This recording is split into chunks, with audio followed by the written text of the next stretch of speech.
इसके पापा नहीं हैं और दादी दादा का भी निधन हो गया है। तो मेरे को थोड़ा टाइम से ये होता है कि मम्मी को बोलूँ कि नहीं बोलूँ कि ये चाहिए। इनका घर का स्थिति बहुत ख़राब हो गया। उसके बाद गेम में पढ़ाई में दिक्कत आने लगी।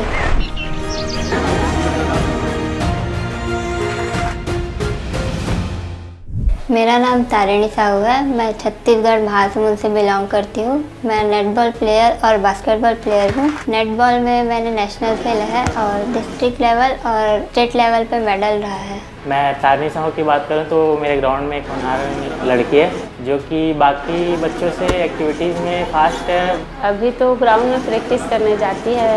वो पिछले 3-4 साल से कंटिन्यू बास्केटबॉल में है और साथ ही नेटबॉल में भी प्रैक्टिस करती है। मैं बाकी प्लेयर से बहुत, मेरी हाइट कम है लेकिन मैं बाकी प्लेयर से बहुत स्पीड हूँ।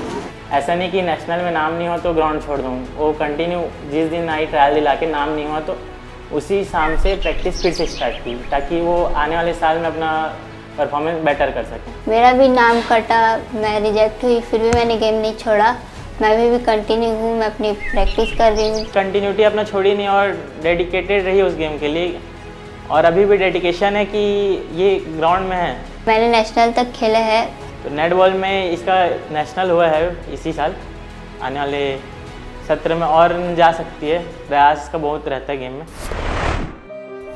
1 साल से हो गया मेरी मदर इन लॉ का निधन हो गया है, तो अभी मैं मजदूरी करने जा रही हूँ। मम्मी काम कर रही है, उनको जो काम मिलता है वो काम कर लेती है। हम लोग का जो खर्चा है, पालन पोषण है, उनको पूरा करने का कोशिश कर रही है। जहाँ काम मिल जाता है, कभी रेजाकुली में चले जाते हैं, कहीं धान मंडी में किसी के बदले काम में जाते हैं। तो इनका मतलब जीवन यापन के लिए उतना कुछ साधन नहीं है। अभी मेरे घर की कंडीशन ऐसी नहीं है कि वो मुझे सब एफर्ट करा सके। दादी जब एक्सपायर हुई ना तो उसके 1 महीने बाद शायद ग्राउंड छोड़ने का नौबत आ गया था इनके ऊपर। बीच में मैंने गेम छोड़ दिया था, मैं थोड़ी डिप्रेशन में चले गई थी।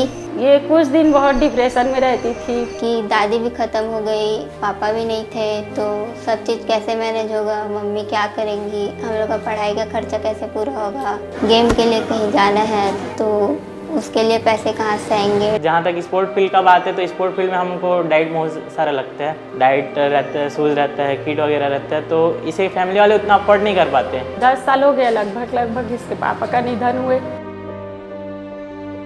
पापा नहीं है, जब देखती हूँ कि दूसरे के पापा आते हैं, सपोर्ट करते हैं, उन्हें जो चाहिए उन्हें मिल जाता है। मेरे को थोड़ा टाइम से ये होता है कि मम्मी को बोलूँ कि नहीं बोलूँ कि ये चाहिए।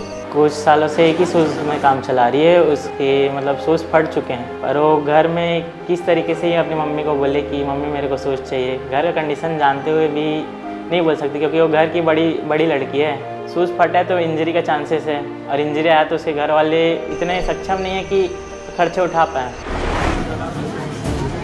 और अगर मुझे वो सारी चीज़ें मिल जाएंगी जो मुझे चाहिए तो मैं आगे और अच्छा खेलूँगी। मैं अभी नेशनल तक खेली तो मैं इंडिया तक जाऊँगी, इंडिया के लिए खेलूँगी। तो सपोर्ट मिले ताकि अपना स्टेट का, छत्तीसगढ़ का, इंडिया का नाम रोशन करे। क्योंकि बच्ची आगे बढ़ेगी तो अपने देश का भी रोशन नाम करेगी और अपने जो पापा नहीं हैं उनका भी और साथ में फैमिली का भी। मुझे अपने सपनों की उड़ान भरने के लिए पंख की ज़रूरत है। क्या आप मेरे पंख बनोगे?